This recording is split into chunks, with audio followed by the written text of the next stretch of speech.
So check this out. I know it's going to sound crazy, but this is a technique on how you're going to be able to eat fast food and still stay fit. And the benefits to this is endless. I mean, first of all, you're going to save money. You're going to be able to go out and eat with your friends, no matter where they're going to eat, and still stay true to your eating plan and your lifestyle. You'll be able to go anywhere in the world, anywhere around your neighborhood, and still stay consistent. And that's the goal, is consistency, and that's going to lead to a better body and that automatic six-pack. Exactly. This program is not tailored around you having to cook all your meals in advance or cook every meal in the kitchen. We're really going to make it so you can succeed anywhere, whether you got to go to a quick restaurant in between, during your lunch break, a little takeout, or where you're going out for a birthday or going out for dinner with your family and friends. We're going to give you simple strategies to make sure that you implement this lifestyle upgrade so that you get that automatic six-pack and you still enjoy going out, you still enjoy the food experience of dining with your friends, but at the same time you get that six-pack automatically.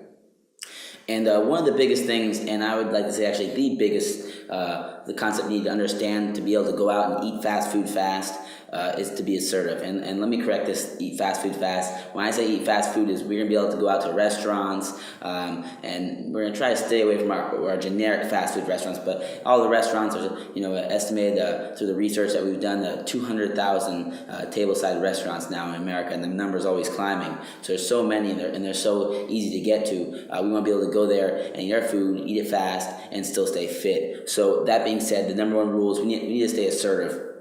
There's a bunch of ways we can do that. Alex, what do we mean by assertive? What's one of these ways we can stay assertive? All right, so when you're going out to eat, there's really three things that you can change when you're customizing your order. You can change the portion, right? You can change your sides, what you get, or you can change how your food is prepared. So just some basic examples, if you're going out and you're getting something that's a huge portion, maybe it's like a huge T-bone steak or a huge piece of chicken or a huge, fish or whatever, you can actually tell them to box up half of your order before it even gets on the table. And it's something that you don't want to do if you're on a first date or something, but if you're someone you're comfortable with, you can tell them to box up half of your order before it even gets to the table. All right, so the basic ways to customize your meal are changing the size, changing the portion, changing how the food is prepared, and changing your sides, right? So we're going to touch briefly on all those three, and it's really crucial that you're assertive and you see all the different ways that you can actually customize your order, right? So the first way, customizing the size. One thing I like to do is, if I order something big, maybe from the Cheesecake Factory or BJ's or one of these restaurants that give you huge portions, I actually tell them to box up half of it before it even gets to my table. And that way I save money, so the plate is usually something like $12, $14. So I actually have a meal for $7 and I have a meal ready to go when I get home. Now, what are some ways that you'd like to upgrade your sides? On top of that, with the sides, big thing is I'll give you an example. I like burgers a lot, and I eat them sometimes. And most of the time with the burgers, it's you get your burger, and then you get your they'll give you a veggie, and then they'll give you fries. And so, and most of the time, like I say 99.9% of the time, I'll say, okay, how about you just take the fries away and double my veggies? It's very simple, but it's something that people, normally don't think about. They're like, well, it says on the menu, so it's how I have to get it. And it's totally wrong.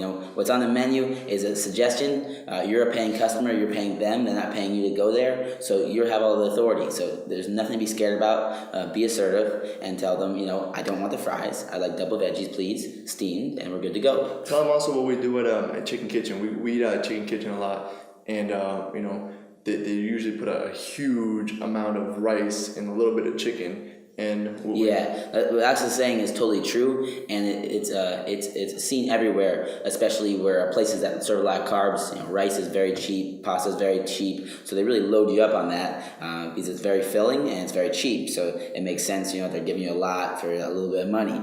But in the long run, they're just stuffing you full of fat. And what we do is, me and Alex go there all the time. They give you maybe 5 or 8 scoops of rice. We get brown rice, but still, that much is too much. So we just say, I'll take, our order. We take the chop, and with 1 scoop of brown rice, please. And that's more than enough, the 1 scoop. And to be honest with you, most of the time, I eat half of it and eat the other half later. I'm a small eater. I made my stomach binge-proof throughout the other techniques that we're going to teach you if you haven't learned already. Yeah, and you're really saving money. That's what I like the most about it, is that we go and we get a huge meal, and it comes out to $5 to $10 per meal. Even when you eat out at semi-nice places like the Cheesecake Factory or any of those places that you go out to. So the next thing we're going to talk about is how to change how your food is prepared, right? So there's all different kinds of ways to change your sides. So you go ahead and you get healthier alternatives. You can change the quantity by telling them to box it up before, or maybe you can split it with a friend, or someone, your girlfriend or your boyfriend. So you can customize, the sauce. You can customize how, whether it's fried or grilled. You can customize how much salt they put in it. You can customize what type of oil it's even prepared in. A lot of times you can tell them to make it in a certain kind of oil.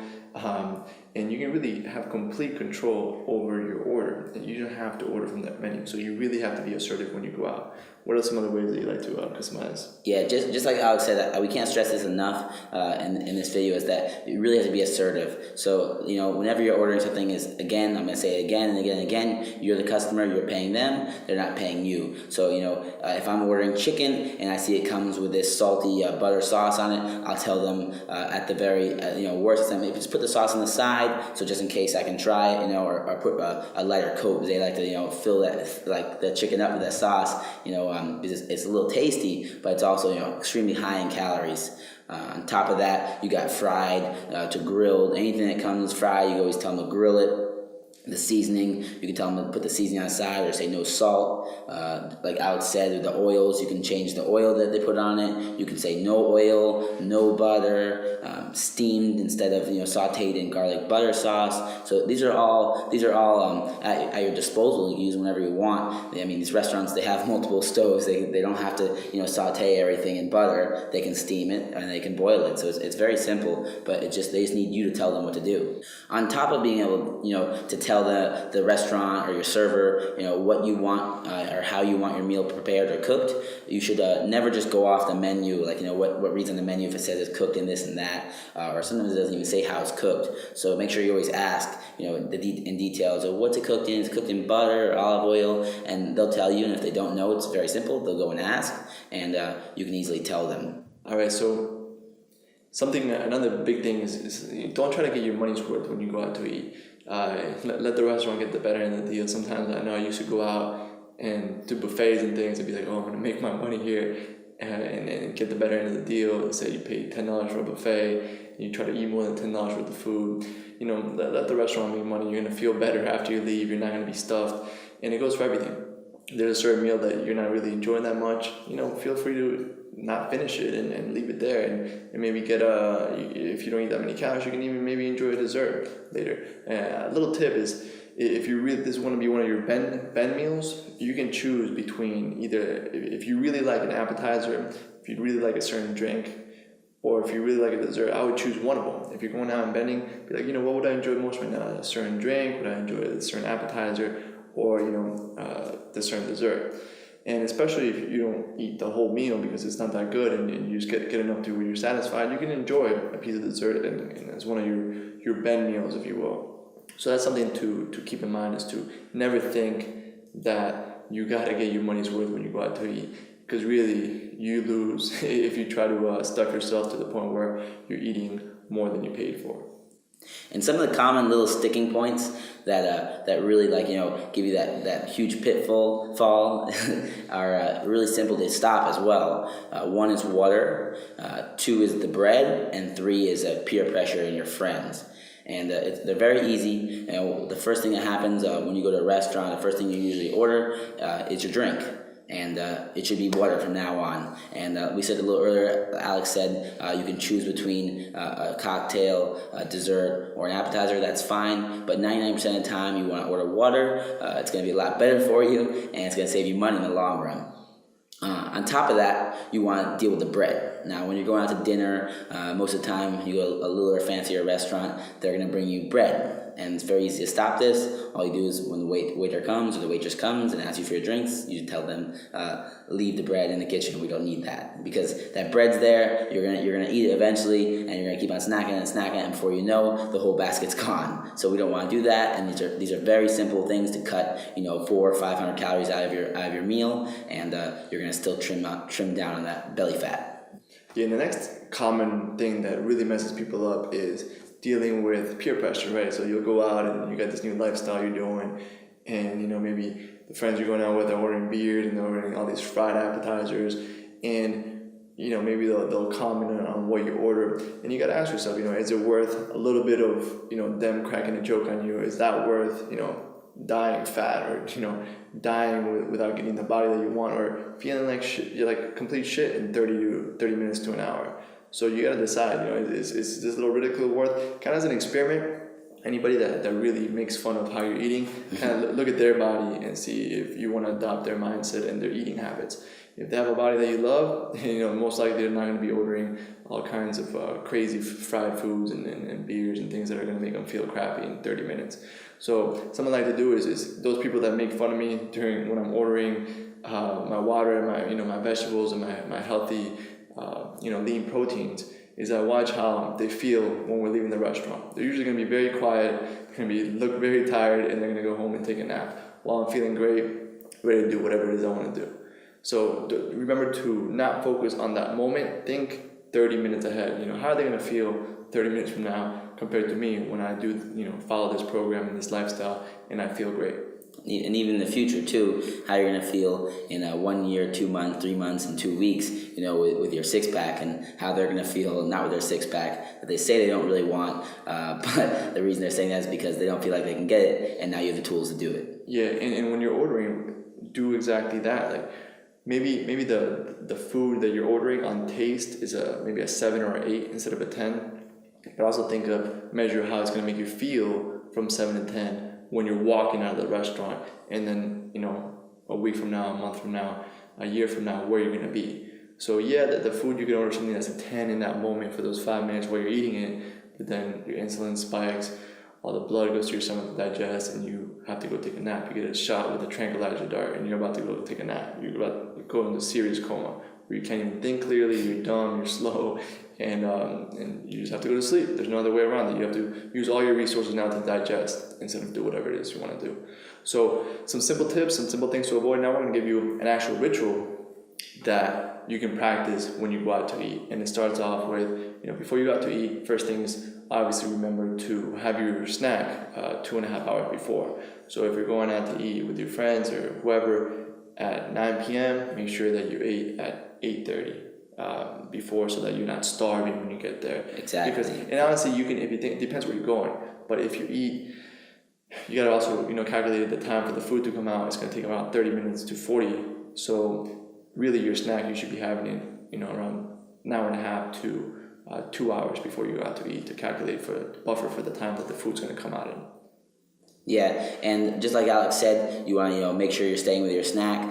And again, we should never be starving. You should never go to a restaurant starving. You should never be starving, period. When you're starving, your emotions are going to get higher, and you're going to be more likely to order something bad or eat impulsively, and 5 minutes later be upset. So if you maybe miscalculate your time a little bit and you start getting really hungry, remember we have all our techniques. We have our craving crusher technique. We have our six-pack paper, and we're thinking in the future, and we're not thinking in the present, and then 5 minutes later being disgusted with ourselves. So we never want to be starving, and for some reason that you are starving and you do your craving crusher, you always got that glass of water that you can pound down, and it's going to hold you over until your food or your appetizer gets to you. Yeah, so first part of the ritual, make sure you have your snack ready, right? You have your snack about an hour and a half, 2 hours before, just to kind of buffer for the time the food's coming out. Second thing you want to do is whenever you get a chance, when you get to the restaurant, read your slip of paper. You should have it in your pocket on you at all times. Remind yourself all the benefits you're going to get from this lifestyle upgrade, and how it's not just about getting a six-pack, how it's going to influence and improve every year of your life. So get associated, make those pictures of everything you're going to gain instead of everything you're going to miss out on by not having a beer, not having this fried appetizer or whatever. So really focus on everything that you're going to get. Kind of become aware of all the pictures that you're making in your head, and make sure you're focusing on the pain of eating the fried food instead of the pain of not eating it. Remember, you're in complete control of those questions you ask and the focus you get. So what's next on the ritual? They went ahead and they looked over the craving crusher, they drank the water, and they went ahead and had the snack. and so you've done all that. You've prepared. You've gotten yourself ready to get to the restaurant. Right now, you're about to order. And the biggest and most important step whenever you're eating at a restaurant, depending on no matter how fancy it is to be assertive. And that assertive covers everything that we've talked about earlier in this video, about your portion size, about the sides. What kind of sides you're gonna get, how much. It goes over everything. What's gonna be prepared with your meal, how your meal is gonna be prepared, what's gonna be on it. So assertive covers everything, and if you can just understand that again, they're serving you, you're not serving them, and they're giving you a service. You can be assertive as much as you want, in a polite way. I know some people get scared, it's like, oh, I don't want them to get mad at me, or I don't want to spit in my food. You're polite, you're just asking simple questions, you're asking it in a nice way, and they're going to do it for you because they want to make you happy, and the restaurant wants your service again. Really, one last tip I want to leave you with is, remember that these big franchise restaurants, they make all this money not because they're stupid, right? The menu is geared specifically to draw your eye to their most profit foods, which usually are the unhealthiest. They want to trigger you to get the desserts, so they'll have all these big pictures of desserts, and they'll even sometimes have it on the on a little corner here. They have the dessert menu, they'll just leave it out there. So know that they're trying to trigger those primal instincts, and be aware of that, and really reading the menu. Look over the subheads. Find the lean protein section, whatever it is. Skip all the pasta sections. Skip all those sections that are just full of carbs. And when you're reading the menu, sometimes now they even have the fit section and the low carb section, whatever. Just go straight there and read over that. Make your selection. Be assertive, like Jason just said, and avoid getting triggered by all those pictures. Remember that how you're going to feel in 30 minutes is more important than those 5 to 10 minutes of pleasure while you're eating this low quality food that's really their highest margins. Restaurants make most of their profit with the pastas, with the desserts, because they're so cheap to make, and they have a high margin. So avoid those at all costs. Make sure you do the bend but don't break. So you have a checklist with all these tips below. You'll create this ritual and start becoming more and more automatic as you go out. More often, you'll just become autopilot to order the water, to customize your order, to be assertive, and maybe you'll find 2 to 3 restaurants that you'll go to most of the time that you really enjoy, and you'll know everything that they have there, so you won't even have to think about it after a while. You'll just be able to get your healthy meals that you enjoy, and it'll become automatic.